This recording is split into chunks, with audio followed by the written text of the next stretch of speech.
മ്യാവൂ. എന്റെ കള്ള മുതലാളി അങ്ങാടിയിൽ നിന്ന് വന്നപ്പോൾ തന്നെ എനിക്കറിയാമായിരുന്നു ഇന്നെന്തോ വലിയ കാര്യമുണ്ടെന്ന്.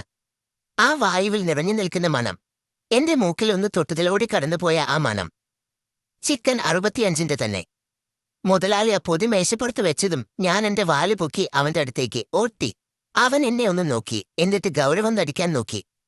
എടാ മിന്നു, ഇത് നിനക്കുള്ളതല്ല എന്നവൻ പറയുന്നത് കേട്ടപ്പോൾ എനിക്ക് ചിരിയാണ് വന്നത്. അവൻ വെറും കള്ള മുതലാളിയാണ്. അവന്റെ കയ്യിലിരിക്കുന്നത് ചിക്കൻ 65ആണെന്നും അതെനിക്ക് കൂടി കിട്ടുമെന്ന് എനിക്കുറപ്പായിരുന്നു. ഞാൻ അവന്റെ കാലിൽ ഒന്ന് രമ്മി, ഒന്ന് രണ്ട് തവണ സ്നേഹത്തോടെ മ്യാവു എന്ന് വിളിച്ചു. അവൻ ഒടുവിൽ തോറ്റു.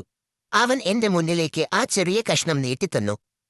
ആ രുചി, അത് പറയാൻ വാക്കുകളില്ല. പിന്നെ ഞങ്ങൾ രണ്ടാളും കൂടി ആരും കാണാതെ കസേരയുടെ പിന്നിലിരുന്ന് ആ പൊതി കാലിയാക്കി. ഉമ്മ കാണാതെ ഞങ്ങൾ നടത്തിയ ആ ഒളിച്ചുകളി എന്ത് രസമായിരുന്നു. മുതലാളി എന്റെ നല്ല സുഹൃത്താണ്, പ്രത്യേകിച്ച് ചിക്കൻ 65 വാങ്ങുമ്പോഴും. മ്യാവൂ.